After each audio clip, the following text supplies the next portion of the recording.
হ্যাঁ, টাটা করে দাও, টাটা করে দাও। এদিকে এদিকে এদিকে তাকিয়ে। হ্যাঁ, কলা।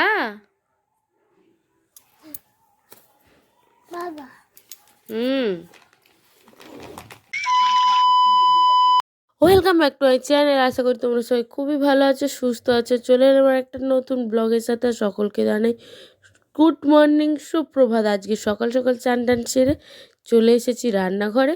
আর সকাল সকাল চান টান সারার কারণ হচ্ছে অনেক দিন ধরে পাইপ লাইনের কাজ হওয়ার কথা ছিল, তা আজকেরই কাজ হচ্ছে। মিস্ত্রি এসেছে, তা বাথরুম তো বন্ধই থাকবে, তার জন্য সকালবেলা চান টান সেরে নিয়েছি। আর এখন হচ্ছে সকালের জলটা আমি খাবো, সেই জলটা গরম করে নিলাম। এখন একটা অন্য জল খাচ্ছি, মেথি, জিরে, তারপরে ওই যে জোয়ান বলে, সব একসাথে রোদে দিয়ে আমি মিক্সারে গুঁড়ো করে রেখেছি। সেই জলটা রাতে ভিজিয়ে রাখি 1 চামচ দিয়ে, সেটা সকালে উঠে খাই। আর খুব বাজে খেতে লাগে লাস্টের দিকে ঘিরতে গেলে, বুঝলে তো, তিতকুটে তিতকুটি লাগে। আর তিতকুটির থেকে বড় কথা, একটা অন্যরকম খেতে লাগে। আর এখানে বানাচ্ছি সকালবেলা সোনামা আর আমার জন্য পোহা, চিড়ের পোহা। এইখানে দেখো, চিড়েটাকে একদম ঝরঝরে করে ধুয়ে নিয়েছি, ভিজিয়ে তারপরে মানে জল ঝরতে রেখে দিয়েছিলাম ছাঁকুনির মধ্যে। আর রাত্রিবেলাতে না বিন কড়াই আলু ভাজা করেছিলাম, আর বেশি ছিল, কি করব, ভাবলাম আর বিন কড়াই কাটবো না, ওই পোহার মধ্যে ওই বিন কড়াই ভাজাটাকে দিয়ে দেবো বলে ওই বিন কড়াই ভাজাটাকে দিয়েই দিলাম। যেমন কথা তেমন কাজ করে নিলাম ঝটপট করে। আর এখানে দেখো সামান্য একটু নুন, আর তেমন কিছু মশলা দিচ্ছি না, একদম কম মশলা দিয়ে করছি, ঘরে যে মশলাগুলো থাকে। তা চলো ঝটপট করে পোহাটা বানিয়ে নিই। আর নিচে সোনামা দাঁড়িয়ে আছে, তার জন্য আমি নিচের দিকে তাকিয়ে তাকিয়ে ওর সাথে বকর বকর করছি।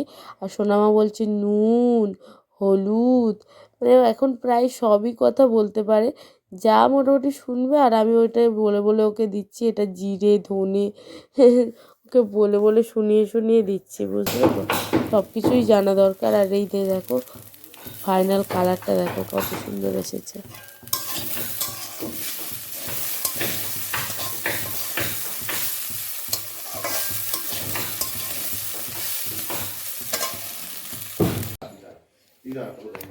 আসো আসো, চলে এসো, খেয়ে নাও,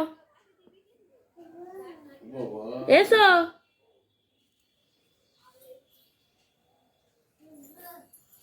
ওই ওই যা যা,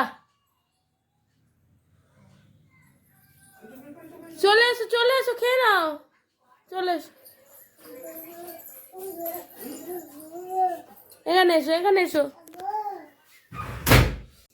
তা তোমাদেরকে দেখিয়ে দিলাম, সোনামাকে খাইয়ে দেওয়া হয়ে গেছে। আর এখানে আমার গ্রিন টি আর এই যে পোহা। তা চলো ঝটপট করে খেয়ে নিই, খেয়ে দিয়ে আবার দুপুরে রান্নাবান্নার ব্যাপার আছে। ঘরের কাজ সমস্ত কমপ্লিট, দুপুরে রান্নাবান্না এবার করব। তা টিফিনটা করে নিয়েই তারপরে দুপুরে রান্নায় যাব। তা চলো ঝটপট করে সব সেরে সুরে একেবারে দুপুরে রান্নায় গিয়ে রান্নাঘরে কথা বলছি। এই যে দেখো চলে এসেছি রান্নাঘরে। আর আজকে দুপুরে রান্নাতে আছে পুঁই মিচুরি ভাজা করব। আর এই পুঁই মিচুরিটা এনেছি প্রায় 1 সপ্তাহ 1.5 সপ্তাহ আরও বেশি হবে। কাকিমাদের বাড়িতে গিয়েছিলাম, যে 1 জানুয়ারি গেছিলাম সেটা না, তার আগে। আর পুঁই মিচুরিটা দেখো কেমন একটা হয়ে গেছে। আর এদিকে মাছগুলো বের করে রেখেছি। এখানে দেখো পোনা মাছ, আমি একটু কাতলা আর পোনার মধ্যে না গুলিয়ে ফেলি। আর এখানে 2 রকম নদীর মাছ আছে, একটা আছে পার্শে, একটা আছে ভোলা। আর পার্শে মাছটা আগে, তার জন্য আগে পার্শে মাছটা রান্না করে নেব। আর পুঁই মিচুরি আমাদের গাছ থেকে কিছু তুলেছিলাম, ওই যে চুবড়িরগুলো গাছ থেকে তুলেছি। তা ওই পুঁই মিচুরির পাতা আর পুঁই মিচুরি একটু নিয়ে নেবো, নিয়ে ভাজা করব। আমার বেশ ভালো লাগে পুঁই মিচুরি ভাজা খেতে, চচ্চড়ির থেকে ভাজাটা বেশি ভালো লাগে। কার কার ভালো লাগে আর কাদের কাদের চচ্চড়ি খেতে ভালো লাগে অবশ্যই কমেন্ট করো। আর এদিকে দেখো মাছ ভাজা বসিয়ে দিয়েছি, 4 পিসই নিয়েছি। অত মাছ সবই করব তেমন না, আমাদের ডেলি মাছ খাবো কিন্তু 1 পিস করে খাবো, এইরকম একটা ব্যাপার, বুঝলে, মধ্যবিত্ত ফ্যামিলিতে যেটা কি হয়। তা মাছ কিনে এনেছে, ওটা এখন 1 সপ্তাহ চালাতে হবে, বুঝলে তো। আর এখানে দেখো মাছগুলো ভালো করে লাল লাল করে ভেজে নিই। আর আমার রান্নাবান্না কমপ্লিট আর দেখাতে পারিনি, কারণ সোনামাকে নিয়ে না পাগল হয়ে যাচ্ছিলাম, মানে ওকে সামলাতে ও এদিক ওদিক করছিল। আর এদিকে দরজাটাও দিয়ে দিতে পারছিলাম না, কারণ হচ্ছে দরজা দিয়ে দিলে মিস্ত্রিরা যাবে আসবে তো অসুবিধা হবে। তোমাদেরকে সব কিছু দেখিয়ে দিলাম। মাছের ঝাল হয়েছে, মাছের ঝোল, আর এখন যাব খেতে, সেটা তোমাদেরকে দেখাচ্ছি। আর তার সাথে পুঁই মিচুরি ভাজা। তা চলো ঝটপট করে খেয়ে দিয়ে নিই। এই যে দেখো খাবার নিয়ে বসে গেছে। আর আমার না একটা খুব বদ অভ্যেস আছে, খেতে বসে না টিভি দেখতে খুবই ভালো লাগে। আগে তো একদম দেখা হতো না, এই ইদানিং 1 বছরের মতো হয়েছে ঘরের মধ্যে খাচ্ছি বলে টি টেবিলটার ওপরটায়, তাই টিভি দেখতে পাই, নাহলে রান্নাঘরে খেলে আর টিভিই দেখা হয় না। মানে আমার টিভি দেখতে খুবই ভালো লাগে, তার জন্যই বিশেষ করে আবার ঘরের ভিতর খাই। আমার খুব মজা লাগে খেতে খেতে টিভি দেখতে, কেন জানি না, খুব ভালো লাগে। তাই এখানে খাবার দাবার মানে ধরে নিয়ে চলে এসেছি। আর সোনামাকে তো খাওয়া দাওয়া করিয়ে ঘুম পাড়িয়ে দিয়েছি, তারপরে আমি খেতে এসেছি। তা চলো, খাবে তো কামড়ে খাও। তুমি কি খাচ্ছ মা?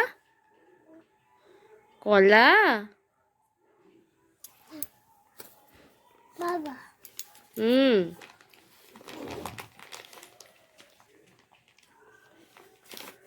নিচে যাচ্ছে তোর কাছে। আর চলে এসেছি বিকেলবেলা নিচে। সোনামাকে আর ঘরেই থাকতে চাইছিল না, রেডি টেডি হয়ে জানলা দিয়ে শুধু পিসিদের ডাকছে, আসো আসো বলে ডাকছে। আর এখানে না প্রীতি বললো, বৌদি যাও কিছু মাখাও না, খেতে ইচ্ছা করছে। তা শীতকালে জানোই এইরকম শীতের সময়ে একটু মাখা খাবার করলে কিন্তু বেশ ভালো লাগে, টক টক খাবার দাবার। আর এখানে আমরা মাখা করেছি ঝাল ঝাল করে, প্রচুর ঝাল হয়ে গেছিলো।